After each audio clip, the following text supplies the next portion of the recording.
আপনাদেরকে আমি ওয়াজ বুঝাই দিতেছি না, এটা হলো সমস্যা, বুঝতেছেন? তাহলে সুবহানাল্লাহর আওয়াজে তো আসতে কেন? জোরে কোন সুবহানাল্লাহ।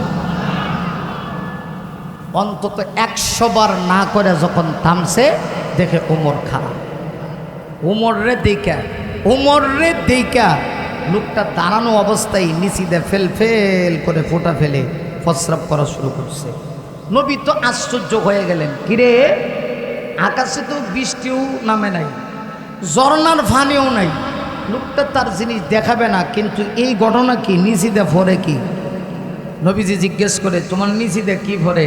লোকটা কয়, ইয়া রাসূলুল্লাহ, আমার দিকে না তাকায়া পিছনে একটু তাকান। যেমনি নবীজি তাকাইছে, তাকায় দেখে হযরত ওমর দাঁড়ানো। সুবহানাল্লাহ আছে। রসুল বলেন, ওমর দাঁড়াইছে তো কি হয়েছে?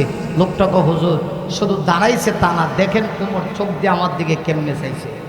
রসুল দেখেন রে, ঠিক হইতো, হযরত ওমর এমনভাবে চাইছে, আমরা সিলেটি ভাষায় কয় বল্ডারের মতো, মানে খাইয়া লাইব। ওমর তো হ্যাঁ, ওমর কয়, বেয়াদব, তোর এত বড় স্পর্ধা, আল্লাহর পরে যার পাওয়ার, বিশ্বনবী, যার কারণে আল্লাহ গোটা কুল কায়নাত সৃষ্টি করেছে, ওই নবীকে সামান্য একটা জিনিস দেখাবি না, একবার না করবি, তুই 100 বার না করলি কা? আজকে হয় তোর একদিন, না হয় আমার একদিন। সুবহানাল্লাহ। নবীজি বললেন, কি ইহুদি, এখন কি তোমার এই জিনিসটা দেখাইবা? লোকটা ডাক দিয়ে আস্তে, এখন নরম সুরে ডাক দেয়া কয়, ইয়া রাসূলুল্লাহ দেখাবো, কিন্তু এর আগে আপনার ওমরকে বলেন দাঁড়ানো থেকে বসার লাগে। সুবহানাল্লাহ। আরে মুমিন, আমার নবীজি এবার ডাক দিয়ে বললেন, ইয়া ওমর, হ্যাঁ ওমর, ইজলিস, তুই বসু। ফাজালাসা ওমর, হযরত ওমর সঙ্গে সঙ্গে বসে গেল। কিন্তু বসলে কি হবে? লোকটা ডাক দিয়া বলে, ইয়া রাসূলুল্লাহ, ওমর বসলে কি হবে? আমার তো ভয় বন্ধ হয় নাই। নবী তাকায় দেখে ওই লোকই দুইটা ওরা তোর করে কাঁপতে আছে। রহমতের নবী ডাক দেয়া কয়, কিরে কি হইল? আমার ওমরকে বলছো দাঁড়ানোর থেকে বসার জন্য, ওমর তো বসে গেল, কিন্তু তুমি এইভাবে কাঁপতেছো কা? লোকটা ডাক দেয়া কয়, নবী গো, ওমর বসলে কি হইছে? ওমর বইসা তো আমার ভয় আরো বাড়ায় দিছে। নবীজি বলেন, কেমনে? লোকটা ডাক দেয়া কয়, আর রাসূলুল্লাহ, আপনার সাহাবী ওমর বইসা আমি দেখতেছি মরু প্রান্তরে বসে এক জায়গার তরবারি আরেক জায়গায় ট্রান্সফার করতেছে। নবীজি বলেন, তরবারি তো এখানে নাই, তুমি বলতেছো এক জায়গার তরবারি আরেক জায়গায় ট্রান্সফার করে। লোকটা বলে, হুজুর আমি তো চোখে তরবারি দেখি। হুজুর বলেন, না তুমি ভুল দেখতেছো, আমার ওমর মরু প্রান্তরে বসে এক জায়গার বালি আরেক জায়গায় সরায়, আর তুমি তরবারি দেখো। আমাদের দেশীয় ভাষায় একটা কথা আছে, যেখানে বাঘের ভয় এখানে গিয়ে রাইত শেষ হয়। কথা কন না কেন? আপনি দেখবেন রাতের বেলা নীরবে যদি রাস্তা দিয়ে হাঁটতে যান, আর ফিসে যদি আপনার মনের ভিতরে যদি তাকে বাঘ, তাহলে একটু পরে পরে চাইলে মনে হইবে যে ফিসে বাঘ। আরো আসতে কোন ঠিক কিনা? ফিসে মনে হইব কি বাঘ, আসলে কি বাঘ না মনের বাঘ? হ্যাঁ, লোকটা তো উমরের ব্যাপারে এমন জানা তার যে উমর তরবারি ছাড়া কোনো ফয়সালা করে না। এই জন্য হে খালি চোখে দেখতেছে উমর এক জায়গা থেকে আরেক জায়গায় তরবারি ট্রান্সফার করে, অথচ উমর তরবারি ট্রান্সফার করে না। হযরত উমর এক জায়গার বালি আরেক জায়গায় সরায়। রাসূল বলেন, না আমার উমর বালি সরাইতেছে। লোকটা ডাক দেয়া কয়, তাই যদি হয় তাও আমার হবে না, আমি আমার জিনিসটা দেখাবো না। একটা কাজ করেন, উমরকে বলেন চলে যাইতে। নবীজি বললেন, উমর চলে যাও। হযরত উমর চলে গেছে। সুবহানাল্লাহ জোরে গান। আমার নবীজি এবারে ইহুদি লোকটাকে ডাক দিয়ে বলি, ওরে ইহুদি, আমার ওমর তো চলে গেল, কিন্তু তুমি তোমার জিনিসটা একটু দেখাইবা কিনা বলো। এবারে ইহুদি লোকটা ডাক দিয়ে কয়, নবী গো, ও নবী, আপনি কি জানেন না যে জিনিসটা আমি আপনাকে দেখাবো এটার নাম হলো গুইসাপ। মানুষ দেখলে তো একটা দৌড় মারে, একটা দৌড় মেরে যাইব গা। আমি তো এই জিনিসটা এনেছি অনেক কষ্ট করি, বাজারে নিয়ে গুইসাপটা আমি বিক্রি করব, আমি কেমনে দেখাবো? রহমতের নবী ডাক দেয়া কয়, না রে না, আসলে তুই আমাকে চিনতে পারস নাই, ঠিক তোর ব্যাগের ভিতরে জিনিসটা যেটা আছে ওইটা আমাকে চিনতে পারছে। বিশ্বাস যদি না হয় ব্যাগের বানটা খুলে দে, দেখবি দৌড় মারবে না, আস্তি করেছে আমি নবীর সামনে আদবের সহিত দাঁড়ায় থাকবে।